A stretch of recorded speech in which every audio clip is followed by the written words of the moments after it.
Hi, my name is Stuart Lynch, and in this video I want to introduce you to the new Content Unavailable View in iOS 17. What I'll do is I'll show you how you can customize the content and display a different one depending on whether or not you have no content at all in your to-do list, or whether or not the to-do list is empty as a result of a search filter.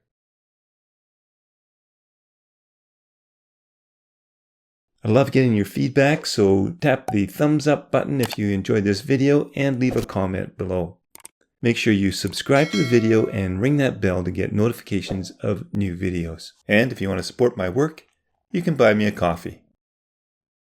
The starter project for this video is the completed project from my video on updating code from iOS 15 to iOS 17. There's a link in the description if you want to download and work along with me. If you haven't watched the video, I'd encourage you to do so as I give you an overview of this simple to-do list application.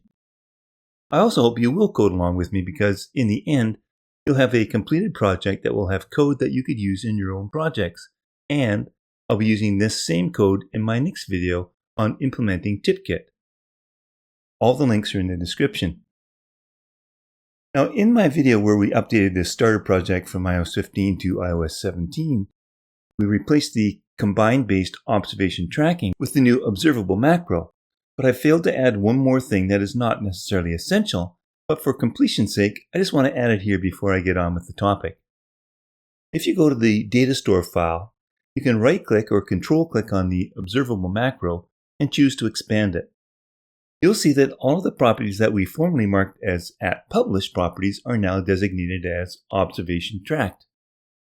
But I had not noticed, however, that I had one property that was not a published property, and this was the forPreview Boolean property that I used for my previews to display preview data. Well, this will never be changed in code, so it doesn't need to be observed or tracked.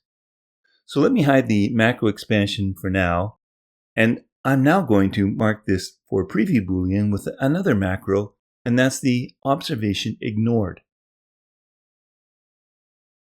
If we expand the macro now, we see that it doesn't inherit the observation tracked macro like the others did. Okay, now on to what we're really here for, and that's the Content Unavailable view. Currently in my preview, I have two to-do items, but this does not happen when your users open the app for the first time. Instead, it'll be an empty list, like when I delete these two to-dos. The problem, however, for our purpose in this video is that if I refresh the canvas, I get these two previews coming back again.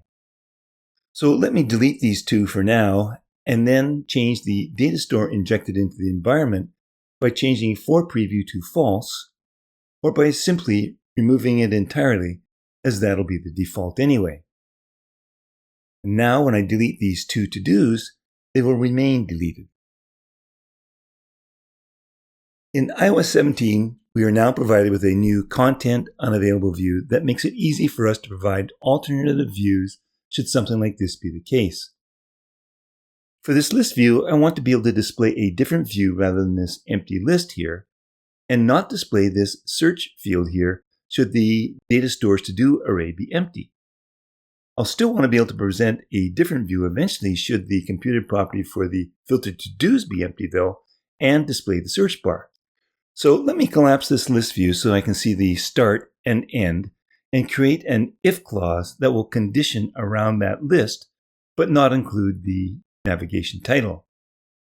And the if clause is going to be if not the data store filtered to-dos is empty.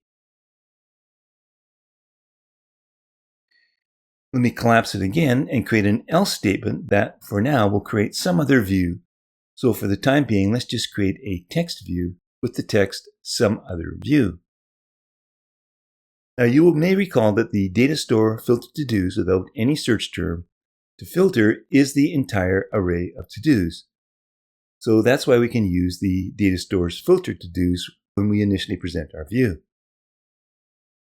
Well, this will present all sorts of errors because the navigation title and the toolbar can't be applied to an if-else clause. So to fix this, I'm just going to enclose the entire clause in a group. Well, it doesn't look like much has changed because I still have this search bar, and you can tell that there's no list because I do have that text view now being displayed. But I don't like this filtered to-dos search bar being displayed here when there are no to-dos, so having it here doesn't make any sense. And it's attached at the end here to the entire view. Now there may be other ways to do this, but I found this way to be the most straightforward for me, and that is to create a view modifier that will only add this searchable modifier if the filtered to-dos array is not empty. So let's create a view modifier that we'll call show search bar. That will be a view modifier. This requires a function called body that has content as an argument, and it returns some view, and that view it returns will initially be the content. Well, it's this content that we want to conditionally apply a searchable modifier to. So that condition will be based on a Boolean value that we can pass in. So let me create one here called show search as a bool. But I'll also need a binding to the filter text that will be coming in from our data store. Now within the body, if show search is true, we'll display the content with the searchable modifier applied, binding it to the filter text passed in, and the prompt can simply be the same filter to-dos text view. If show search is false, then we'll just present the content view, since there will be no to-dos to filter. Now, in order to make this more Swifty, I want to create an extension for view to create a more simple modified method that we can apply. So first, I'll create an extension to view. Then I'll create a function using the same name as my struct, but lowercase, and it will have two arguments corresponding to the two properties of our struct. The first is show search, a bool, and the second will be filter text. That's a binding, but we have to define it like this as a binding of type string, and that will return some view. In the body then, we can apply the modifier method, which will be to the view itself, and we'll apply the show search bar modifier, passing in the corresponding arguments. And notice that we don't add a $sign to the filter text because it's being defined itself in the argument as a binding. Now we can go back to where we applied our original searchable modifier and change it to our new show search bar one. But the Boolean value will be the result of determining if data source to-dos is not empty, and the filter text will be the binding to our data store's filter text. Well, this should now also show the search bar when we are searching and have no matching filtered results. So as you see now, where there are no items in the list, there is no search bar. But if I create a new to-do, we'll see that the search bar gets added to the view. This is exactly what I want. If I try to perform a search and there are no matches, the search bar remains, but we get that same text view for that other view. Well, the challenge now is to make sure that we display a different view for each of our two different cases. One when there are no items at all in the to-dos list, and the other when our search generates no results. And this is a job for the new ContentUnavailableView introduced in iOS 17. So let's make sure we delete that single to-do now and create one for the first case by replacing that text view. Now there are a number of different initializations for the ContentUnavailableView that we can use, so let me step you through them. First, I'm going to collapse that list again so we can focus on that else clause where we have that text view. I'll replace the view then with a ContentUnavailableView, and I'm going to use this one here that uses a title and a system image. For the title, I can simply enter some string like "you have no to-dos." And for the image, let me pick one like pin.slash.fill. Now that view is displayed nicely and it's a nice looking view. However, as soon as I create a new to-do, that list gets populated and that ContentUnavailableView will disappear and the transition is smooth.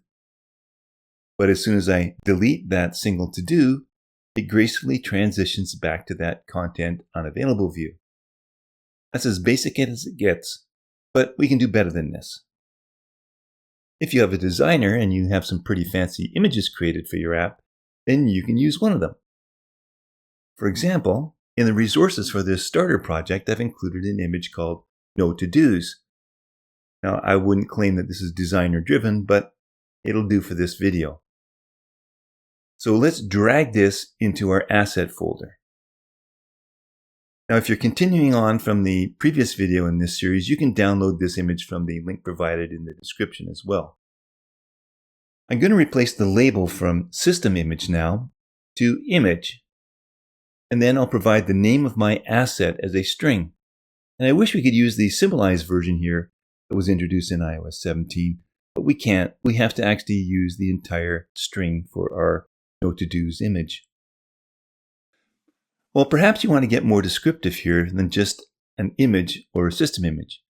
But we can also add a description for either of these two versions, and that's simply done by adding a new description argument that's for a text view like this, so I can apply a string such as start creating your own list of to-dos. And since this is an ordinary text view, we can apply whatever modifiers we like to override what looks like this secondary font style here. So let me just apply a font of large title. Well, we could also tell our users to tap on this plus button on the toolbar, but why don't we provide an action for that right here in the view? And the action will simply be to toggle that new to-do alert property to present the alert. Well, to do this, though, we can't use the string or label, nor can we use this system image or an image as it is. We have to use the constructor that will give us the most design flexibility, and that's this one here that allows us to create a label, a description, and an action. So let me press the right arrow. That's another new Xcode 15 feature that will allow me to pick which options I want. And I want all three.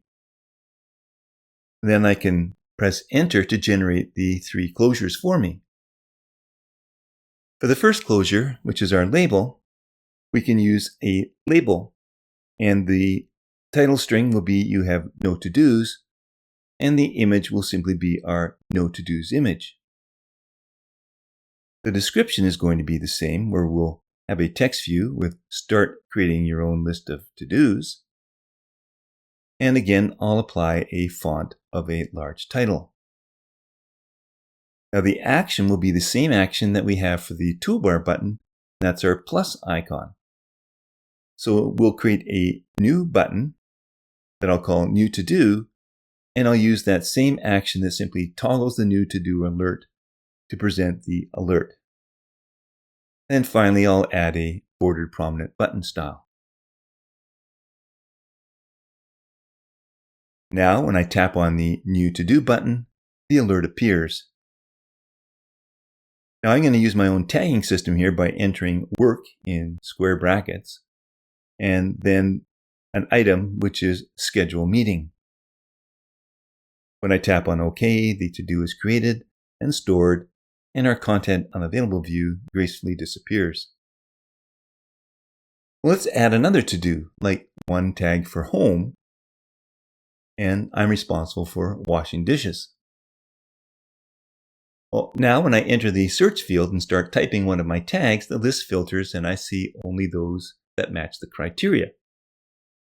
If I start typing with a tag for, say, play, there are no results.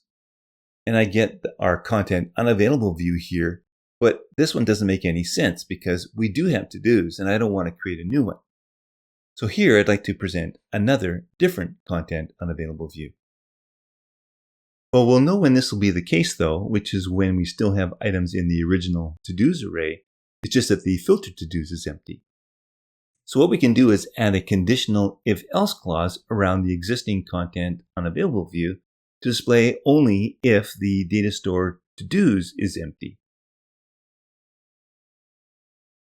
Else we'll create and display another content unavailable view. Well, it turns out that the content unavailable view has a static property just for this case, and that is the search case. Now, if we try to filter for something that is not found, and there are no filtered to-dos matching the criteria, we get a default view. And what is great about this is that the label includes what I searched for, and the description is a localized string that is pretty helpful.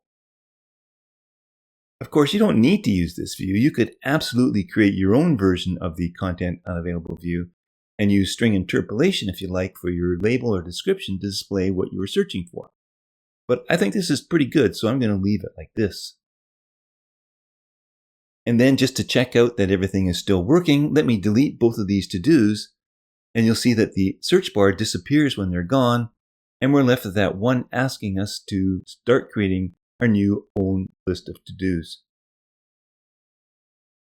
Well, that's all there is to this fabulous new view.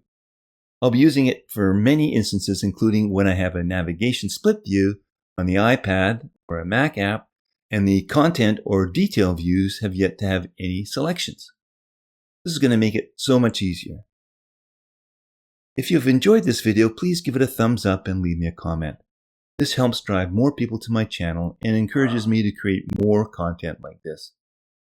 Be sure to subscribe to the channel and ring the bell as well so that you get notified of new content as it's released. Thanks for watching.